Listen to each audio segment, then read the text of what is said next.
आउज़ुबिल्लाहि मिनश्शैतानिर्रजीम बिस्मिल्लाहिर्रहमानिर्रहीम नहमदुहु व नुसल्ली अला रसूलिहिल करीम। मैं आज कोटला मूसा खां में, जो तहसील अहमदपुर शर्किया का मशहूर इलाका है पुरानी तहजीब व तमद्दुन के लिहाज से, तो ये आज मुझ पर एक खुशगवार एहसास वारिद हुआ है और ये जानकर मुझे बेहद खुशी हुई है कि ये इलाका हज़ारों साल पुरानी तहजीब के आसार अपने अंदर समाये हुए है। तो इस सिलसिले में मुश्ताक अहमद खान साहब, जो इस इलाके की बहुत मशहूर इल्मी अदबी शख्सियत हैं, उनका इस इलाके की तहजीब को खोजने में बहुत बड़ा हाथ है। दिन रात की मेहनत समझ लें, शौक़ समझ लें, इलाके के साथ वसेब के साथ उनकी दिली जुड़त समझ लें। तो मैं उनके पास जो नवादिरात जमा हैं, जो उन्होंने अरसा दराज से खोजने शुरू किए हैं, जब से उनको इस तरफ शौक़ हुआ है, जबकि इससे पहले वो बता रहे थे कि इन टीलों पर या इन जगहों पर जब बारिशें होती थी तो नायाब और नादार चीज़ें निकल आया करती थी, जो इलाके के बड़े लोग मज़दूरों को और इर्द गिर्द के लोगों को वहाँ भेज कर वो चुनवा कर अपने देरों पर मंगवा लिया करते थे। तो ये मैं वो चीज़ें जो खान साहब ने संभाल कर रखी हुई हैं, मैं आपको दिखाना चाहता हूँ। और ये हज़ारों साल पुरानी हैं और अपने अंदर एक तारीख समाये हुए हैं। ये आप देखें, ये उस ज़माने के इस्तेमाल में आने वाले बर्तन या खिलौने समझ लें। लेकिन ये देखें आप, इसकी आंखें भी अभी तक चमक रही हैं। अब ये खिलौना था या किसी मजहबी इस्तेमाल में आता था। अब ये देखें, ये भी एक जानवर की शबीह है। ये देखें, अब इसको आप देखें, ये पूरा चेहरा है लेकिन इसके नीचे से ये टूट गया है, इसका धड़ ये इसी हालत में मिला है। अब ये आप देखें, ये एक मूर्ति है, ये देखें, और ये एक मोहर है। अब देखें नीचे इसके मोहर वाला निशान। अब ये किस काम आती थी, इसके बारे में, ये हाथी दांत से बनी हुई चीज़ें हैं। ये देखें इसको, ये देखें। अब ये हार का इस्तेमाल होता था इसको। अब ये कौडी है, हमारी ज़बान में इसको कौडी कहते हैं। और ये सिक्कों में भी। अच्छा, ये ख़ास तौर पे जो एक चीज़ नोट करने वाली है, वो खान साहब भी बता रहे थे और मेरे दिल को लगी है ये बात, कि ये आप मुलाहिज़ा फरमाएं, ये जो छोटे छोटे इसमें सुराख है और धागा डालकर, यकीनन ये लोगों के हार, औरतों के लिए, और ये यकीनन बड़े घर के लोगों के इस्तेमाल में आते होंगे। और ये देखें, इसमें मुख्तलिफ डिज़ाइन हैं। अब ये देखें, इसमें 2 सुराख हैं, ये हाथी दांत से बना हुआ है।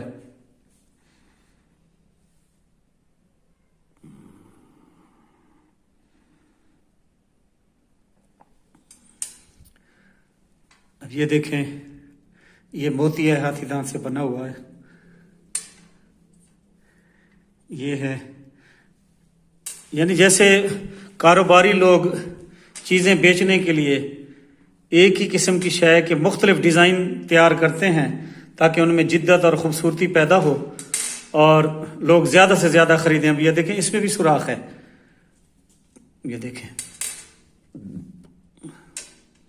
और ये देखें, ये इंतहाई खूबसूरत।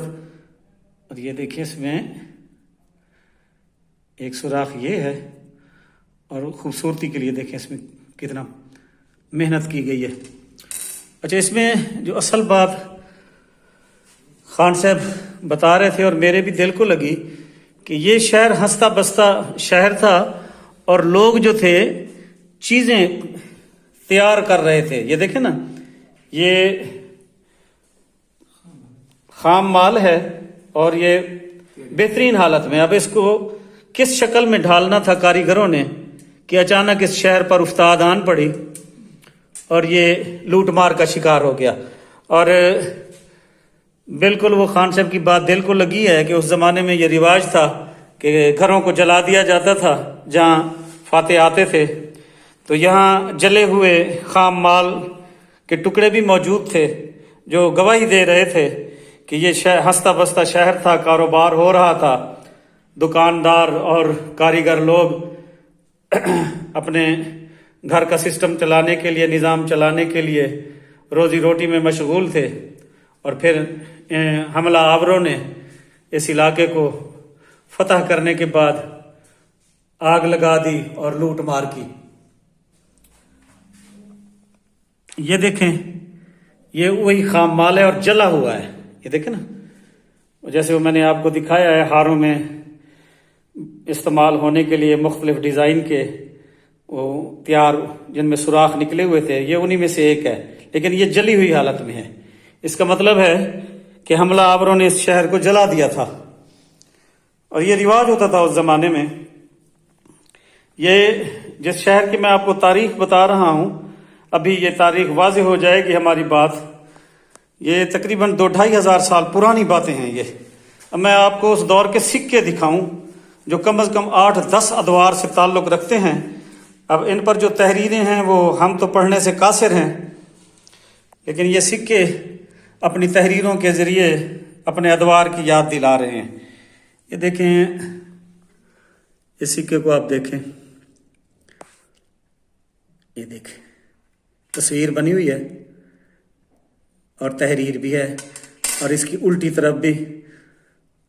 अब क्योंकि ऐसे केमिकल मौजूद ना हैं कि इनकी सफाई इत्मीनान से की जा सके और डर लगता है कि कोई ऐसी चीज़ इस्तेमाल ना हो जाए कि ये ज़ाय हो जाएं, तो इसलिए जिस हालत में ये मिले हैं खान साहब ने वैसे ही संभाल कर रखे हुए हैं। और वो डर के मारे कोई भी केमिकल इस्तेमाल नहीं करते कि कहीं इनकी हालत ये ख़राब ना हो जाए। अब ये देखें, ये सिक्का, इस पर भी एक तस्वीर है और इसके पीछे तहरीर भी मौजूद है, निशानात भी हैं। ये देखें, यानी हर सिक्का। अब ये देखें, इस पर तो बहावलपुर भी लिखा हुआ लगता है मुझे। ये कुछ नया सिक्का है। ये देखें, इस पर बहावलपुर लिखा हुआ है इस पर तो। यानी वो जैसे मैं आपको बता रहा था कि ये कम से कम पुराने 2-2.5 हज़ार साल से लेकर ये रियासत बहावलपुर तक के सिक्के भी इन जगहों से निकल रहे हैं। अब ये देखें, यानी ये मरकज होता था, इस लिहाज से ये मालूम होता है। ये देखें, अब इस सिक्के को देखें, ये देखें,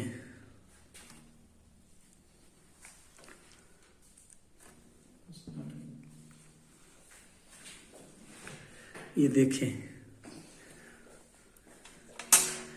ये देखें, यानी उल्टी तरफ भी तहरीरें हैं और सीधी तरफ भी। ये देखें, अल्लाहु अकबर। अब ये देखें,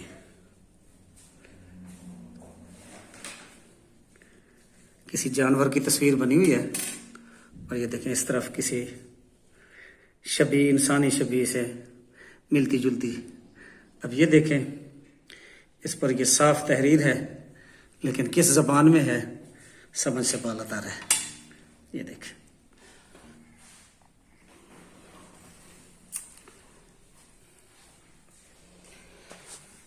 और ये उन्हीं टीलों से, यहाँ जो कोटला मूसा खां में मुख्तलिफ जगहों पर पुराने मौजूद हैं, धमराए वाला टीला या और इलाके, तो अब तो वहाँ पर काबिज जो हैं सीधे करके वहाँ फसलें उगा रहे हैं लोग। लेकिन इससे पहले जब यहाँ तेज़ बारिशें होती थी तो उनके अंदर से नवादरात निकल आया करते थे, जो फिर खान साहब जैसे लोगों ने तो संभाल कर रख लिए, लेकिन यहाँ के जो बड़े लोग थे उन्होंने तो वो नवादरात हज़ार की तादाद में, खान साहब बता रहे कि सोने के गप्पल, हमारी ज़बान में गप्पल कहते हैं अच्छे खासे टुकड़े को, सोने के गप्पल और चांदी के गप्पल निकला करते थे। और वो भी उन लोगों ने संभाले, लेकिन खान साहब को ये एक छोटा सा टुकड़ा सोने का भी मिला है उसी दौर का। ये जो दरमियान में पड़ा हुआ है, ये देखें, ये उसी दौर का है। और ये टुकड़े देखें, इसका मतलब है कि वस्त एशिया से और दूसरे ममालिक से ये नायाब पत्थर मंगवा कर फिर उनको मुख्तलिफ सांचों में ढाल कर यहाँ तिजारत की जाती थी। और इसका मतलब ये हुआ कि यहाँ के लोगों का, ख़ास तौर पे ताजिर लोगों का आना जाना पूरी दुनिया में था। अच्छा, ये चाबी भी लगती है किसी ताले की। इस पर ये एक जानवर की तस्वीर बनी हुई है, सुराख भी है, और ऐसा भी लगता है कि शायद ये गले में डालने के लिए कोई हार भी हो किसी ताकतवर आदमी के या किसी मजहबी शख्सियत के, क्योंकि आम आदमी इस तरह की चीज़ें इस्तेमाल नहीं करते थे। अब ये देखें, स्टूपा टाइप एक चीज़ है, ऐसे लगता है घंटी भी है गले में डालने वाली या लटकाने वाली छोटी सी। ये देखें, अब ये सिक्के पड़े हुए हैं। अब ये देखें इन सिक्कों को आप, ये देखें, इस पर तहरीरें भी हैं और तस्वीरें भी बनी हुई हैं। ये देखें, इस पर जो तहरीर है, ये देखें, यहाँ से ये देखें, इस तरफ तस्वीर है। ये देखें, ये और ये देखें, ये भी सिक्का है। इस सिक्के पर भी तहरीरें वाज़ेह हैं। ये देखें, और दूसरी तरफ भी एक तस्वीर है और तहरीर भी है। अब ये फिर एक और चाबी नुमा, जैसे मैंने पहले दिखाया है, इस पर भी एक जानवर की तस्वीर है और ये चाबी भी लगती है। और गले में डालने के लिए जो पंडित या ताकतवर लोग हार के तौर पर लटकाया करते थे, वो भी महसूस होता है। अब ये भी किसी जानवर की शबीह का बनाया हुआ कोई मुजस्मा है जिस पर अब जंग चढ़ा हुआ है। एक और ये सिक्का पड़ा है, ये देखें, इस पर भी तहरीरें हैं। ये देखें, दोनों तरफ देखें, कौन सी जबान में है समझ से बाला तर है। एक सिक्का ये देखें, इंतहाई खूबसूरत सिक्के। अब ये जंग आलूद हैं और खान साहब इस डर से किसी भी केमिकल का इस्तेमाल करके इनको साफ नहीं कर रहे कि कहीं ये ज़ाय ना हो जाएं। ये देखें, इस पर तो दो तस्वीरें बनी हुई हैं, जैसे एक आदमी ने कोई भाला सा या बंदूक सी उठाई हुई है और उसके पीछे एक बच्चा ठहरा है, ये आपको दिखाई दे रहा होगा। और ऊपर तहरीर भी है चारों तरफ, और इसके दूसरी तरफ भी एक तस्वीर है। ये तो किसी इमारत की, मजहबी इमारत की तस्वीर महसूस होती है, और इसके इर्द गिर्द भी तहरीर है। ये भी सिक्के हैं। अल्लाह अकबर। अब मैं इनके मुतल्लिक खान साहब से बात करता हूँ, लेकिन सच ये है कि खान साहब के पास ये ख़जाना देखकर मेरा दिल खुश हो गया है कि इस रूबा ज़वाल मुआशरे में कम अज़ कम कुछ लोग तो ऐसे हैं जिन्हें अपने वसेब की विरसे से, अपने वसेब की चीज़ों से इस हद तक मोहब्बत है कि इतने साल पुरानी ये चीज़ें उन्होंने संभाल कर अपने पास रखी हुई हैं और लगातार इनकी हिफाजत कर रहे हैं, सिर्फ इसलिए कि इनकी निस्बत हमारे इलाके से, और ये हज़ारों साल पुरानी है।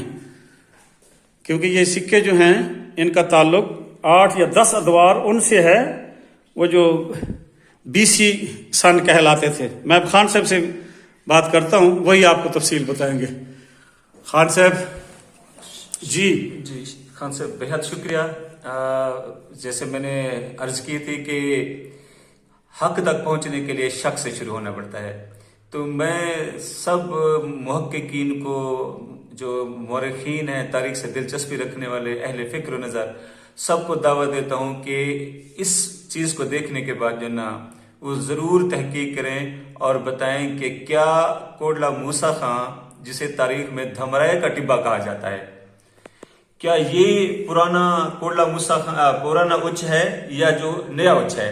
अब आपको पता है कि बस्तियां बस्ती हैं, तो अब साल ज़ाहिर है कि आबादी खाल खाल होती थी, तो अब यहाँ पे ये शहर बनना, और आपने देखा कि बहुत से जना बादशाहों के जना ये सिक्के, ये सारी चीजें हमें मिल रही हैं। तो अब आपको पता है कि 327 कबल मसीह सिकंदर आया, और सिकंदर के बाद उसके जो बाकी यूनानी थे उन्होंने यहाँ पे पंजाब पे तकरीबन 200 साल तक हुकूमत की, और इसके बाद उनसे जो ना कुशान खानदान ने या गुप्त खानदान ने इसके बाद जो ना हुकूमत ली।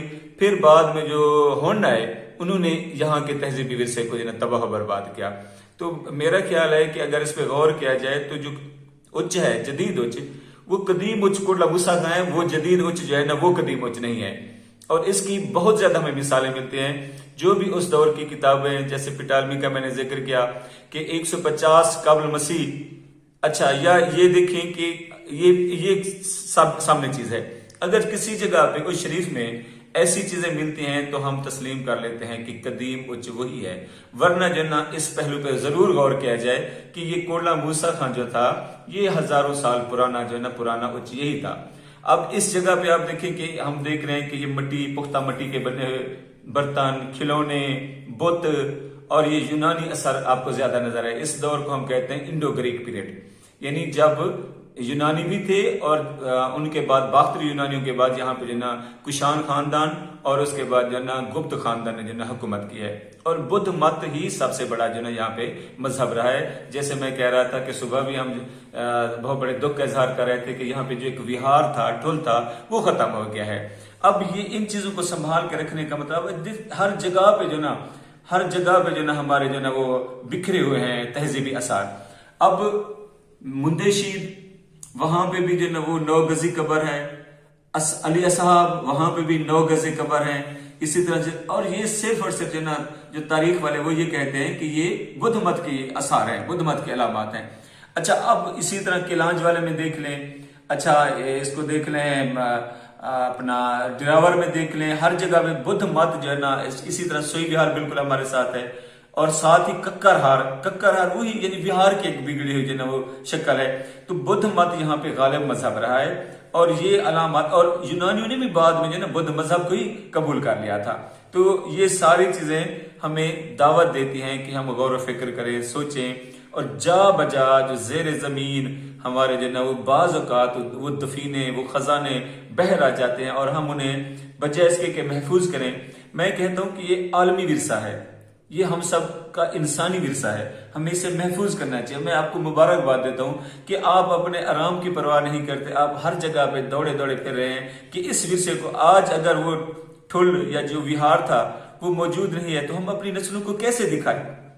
अब वो तो मौजूद ही नहीं है। तो मैंने अपनी तरफ से ये कोशिश की है कि ये सारी चीजें किसी न किसी हद तक मैं महफूज करूं, और जो मुहक्किकीन हैं उनको दावत दूं कि वो गौर करें, और ये हम सब का विरसा है। और हम अगर इसे शामिल कर लें कि इस्लाम लाने के बाद हमारा विरसा नहीं, हम इंसानों का जो ना जो भी मुश्तरका विरसा होता है वो हम सब इंसानों का विरसा होता है। तो ये सारी चीजें, अब जैसे आप फरमा रहे थे इन मोतियों के हवाले से, ये ज़हर करता है कि वस्त एशिया से, ईरान से तिजारती ताल्लुकात थे यहाँ के लोगों के।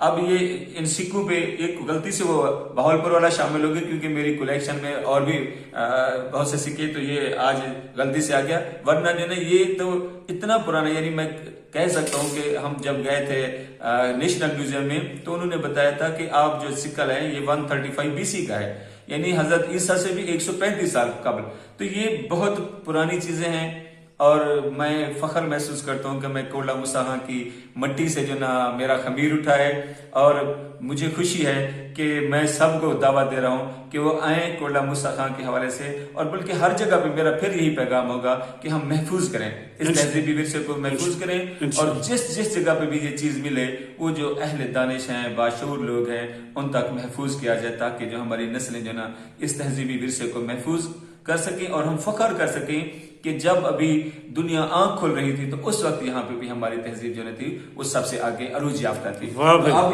ये सारी चीजें अब इन सिक्कों पे यही चीजें जो है जब हम देखते हैं तो पता चलता है कि ये ग्रीक पीरियड की हैं, कौन सी जबान थी। अब इन्हीं आसार से हमें पता चल सकता है कि मज़ाहिब क्या थे उन लोगों के, जुबान क्या बोली जाती थी। अच्छा, इसी तरह जो ना उन लोगों का फन कितना था, कितने बड़े दस्तकार थे, अहले हरफा या अहले हुनर थे। ये मैं फिर रिक्वेस्ट करूंगा कि आप बहुत अच्छे तरीके से काम करें। इसी तरीके से आपके जरिए मैं सबको पैगाम देना चाहता हूँ कि आए इस विषय को महफूज करें और इसको समझें और इसे दुनिया के सामने पेश करें कि हम किसी से कम नहीं हैं। इंशाअल्लाह। आपने बातें सुनी खान साहब की। मैं भी अपने दोस्तों को, वीडियोस देखने वाले, तमाम दुनिया में बसने वाले, आसार कदीमा से मोहब्बत रखने वाले, विरसों को संभालने वाले लोगों से दरख्वास्त करता हूं कि वो आएं और कोटला मूसा खां में ख़ास तौर पर आएं तो उनको हज़ारों साल पुरानी तहजीब के आसार यहाँ मिलेंगे जो हज़रत ईसा अलैहिस्सलाम की आमद से भी पहले के हैं।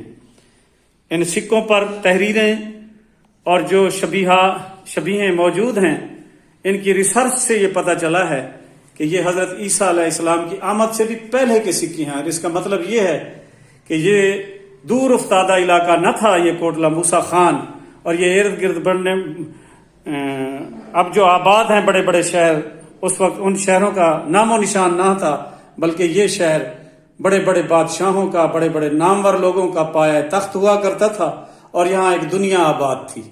अल्लाह पाक आप सब लोगों को सलामत रखे। अल्लाह पाक आप सब लोगों को सलामत रखे।